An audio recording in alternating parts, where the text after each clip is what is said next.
Assalamualaikum warahmatullahi wabarakatuh for English Year 6. Today, we will continue Unit 7, The Sun and the Wind, Part 3.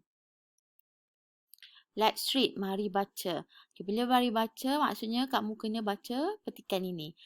Jadi, kamu dengar dahulu cikgu baca, kemudian kamu ikut. A wow competition. A wow competition. It is a windy day. Nina and her family are at the field. They are at a wow competition. They see many colorful wow up high in the sky. The wow are in different shapes and sizes. Nina enjoyed watching the beautiful scenery in the sky.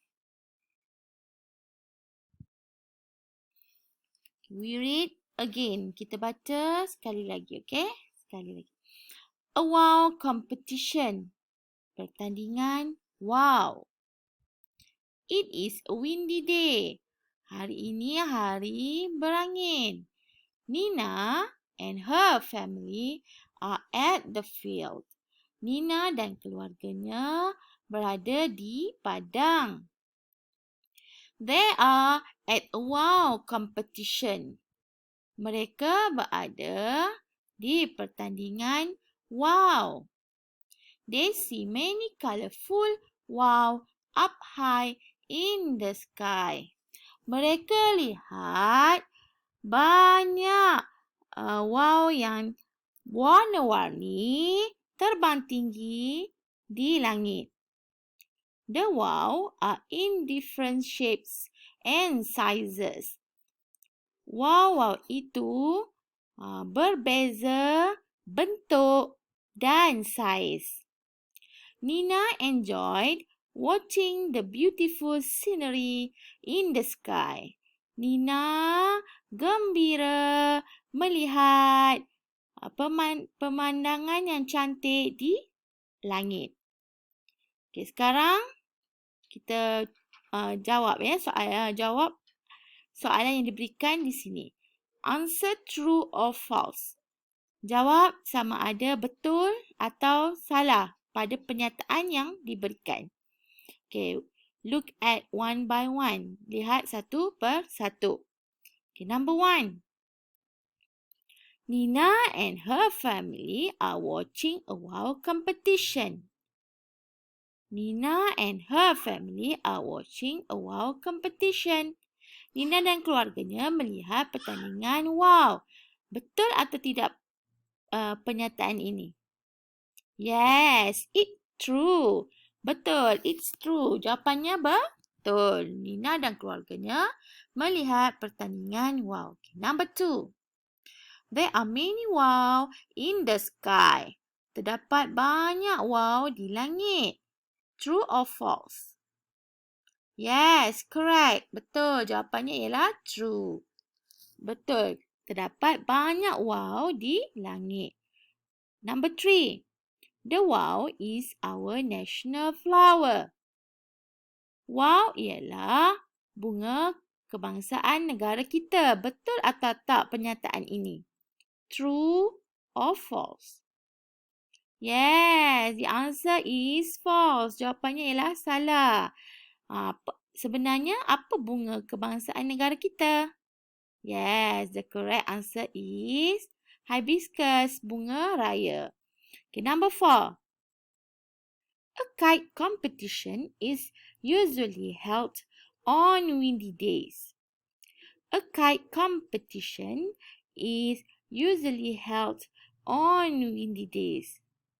Pertandingan layang-layang kebiasaannya diadakan pada hari yang berangin. Betul tak pertandingan layang-layang pun biasanya diadakan pada waktu yang berangin? Yes, It's true. Betul. Jawapannya ialah betul. Pertandingan layang-layang pun sama juga dengan pertandingan wow. Pun diadakan pada hari yang berangin. Okay, good. Now, open your activity book. Okay, sekarang cikgu nak murid buka buku aktiviti. Okay. Look at to the question. Rearrange the words to form sentences. Rearrange maksudnya susun semula perkataan untuk jadikan dia sebagai ayat. Okay. Tengok satu persatu ya.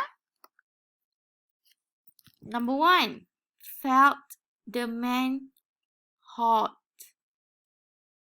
Felt the man hot. The man felt hot.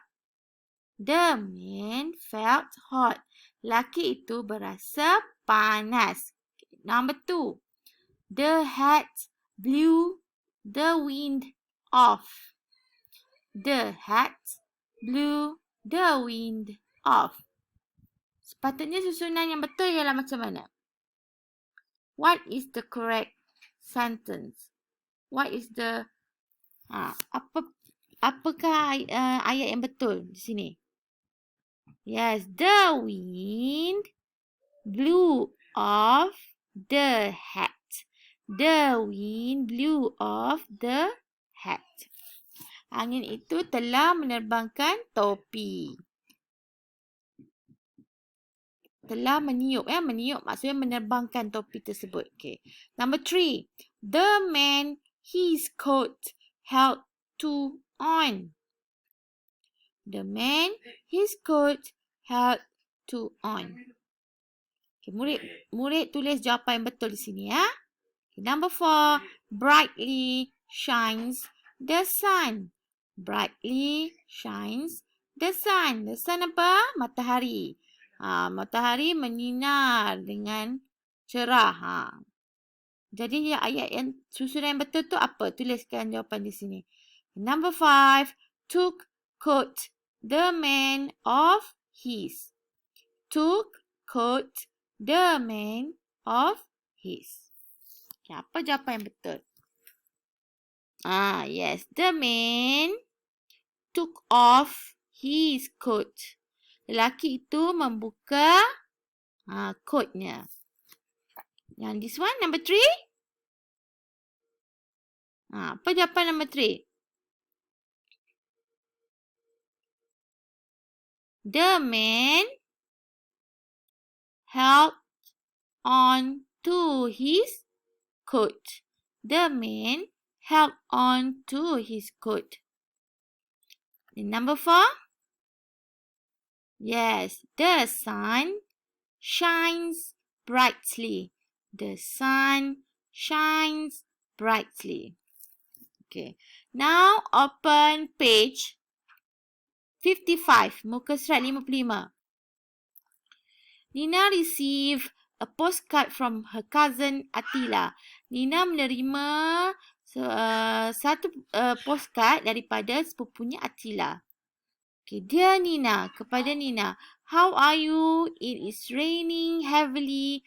Here we need to move if the level of the river rises.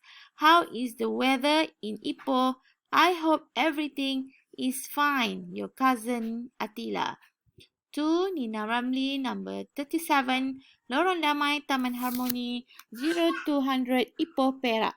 Okay, apa yang kamu perhatikan di sini? Apa yang mistake? What is the mistake? Apa kesalahan di sini? Yes, the punctuation. Tanda baca tu di sini. Apa yang sepatutnya kamu kena tulis? What is the correct punctuation? Apa tanda baca yang betul? Jadi contoh cikgu bagi sini ya. Okay, dear Nina. Jadi permulaan ayat mesti huruf besar. So huruf D mesti huruf besar. Nina ialah kata nama am. Jadi mestilah huruf di hadapannya juga perlu huruf besar, capital letter. So change the capital letter to change the small letter to capital letter. Jadi permulaan ayat perlulah it should be a capital letter, huruf besar, bukannya small letter. Okay, jadi tuliskan semula, rewrite, tulis semula the postcard with correct punctuation dengan tanda baca yang betul. Okay, how are you? Jadi bila how are you, dia bertanya, apa khabar?